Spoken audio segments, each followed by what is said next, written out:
Hello everyone and welcome back to my channel. This video is specially for my students of ICSE board and we are going to discuss the new format of notice and email writing that has been updated by the ICSE Council.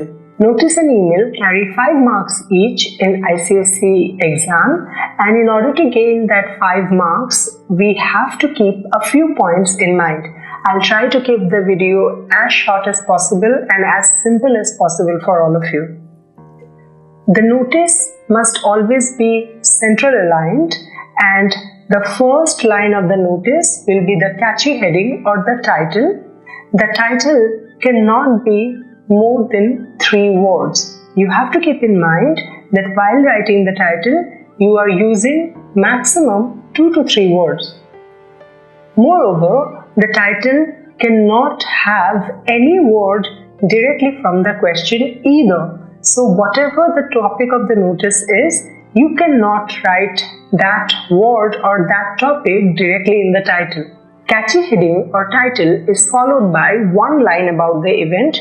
It cannot exceed more than one line, and make sure when you are writing one line about the event, it must have words directly from the question, what the notice is about or what the event is about.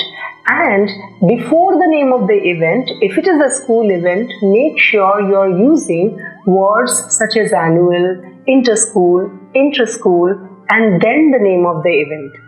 Instead of using the words such as date, time, and venue, make sure you are using on, from, and at. On is followed by the date of the event. The date of the event must be 10 to 14 days after the notice is being put up, which means that the date on which you are writing the notice, your date in the notice itself should be at least 10 to 15 days after it. From indicates the time, and it should have a range of time, that is the starting time of the event and the ending time of the event. For example, 9 AM to 2 PM. At indicates the venue of the event. Now make sure while writing the venue, you write the smaller place first, and after the comma, you put the name of the bigger place, which is your school's name. For example, auditorium, comma, school's name. Now coming to the last segment of the notice, which is about the event. While writing about the event, make sure that instead of writing the students, you will address the pupils, and then the 3 main points that must be in your notice. Point number 1, for which classes or which audience are you writing the notice? For example, the pupils of class 5 to 10. Next vital point is, to whom must the names be registered or enrolled? For example, the pupils of class 5 to 10 must enroll their names to their respective class teacher or class monitor. And lastly, the dates by which the name must be enrolled. Make sure that the date of enrollment must be at least 2 to 3 days after the notice is being put up. So let me give you an example of the final sentence. The pupils of class 5 to 12 are requested to submit their names to their respective class teacher by so and so date. Now let us discuss email. Email and notice, you must know by now, are always related to each other. The questions are always related to each other. So we must keep a few points in mind while writing the email as well. Point number 1. When we write the email address, please do not mention email. Don't use the word email. Go directly with the email address. Write down the email address directly. It should be written in small letter, and you can use @ dots and numerals. But preferably, you should not use any other symbols. After the email address, we write the subject. Again, don't write the word subject. Just go for the subject itself. The subject must have words from the question, but make sure you use words such as invitation to be chief guest or invitation to be a judge before the name of the event.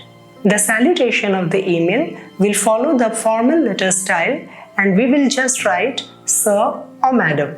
The opening sentence of the email should carry the invitation in a courteous and polite manner along with the name of the event that you have used in the notice. Make sure that you use the catchy heading of your notice as the name of the event in your email. The second paragraph or the body of the email will contain the date, time and venue of the event, and don't forget to use the same date, time and venue that you have used in the notice. The last paragraph of the email must have a polite closing, probably asking for a confirmation, and after the last paragraph, you can end your email with a proper subscription, probably yours faithfully, just like the formal letter, followed by your full name. You may also add your designation, say school captain or class monitor or cultural secretary, so on and so forth, after writing your full name, but the designation must always be put inside a bracket. So that was all about notice and email, and I hope this video will be informative for all of you and it will help you to prepare well for your upcoming board examination. I'll be back with such more informative videos, and if you find my video helpful, please don't forget to subscribe to my channel and share it with your friends who may also find it helpful. I will also love to hear from you and get your feedback that whether you're finding my videos informative and helpful or not. And I hope all of you prepare really well for your upcoming board examination.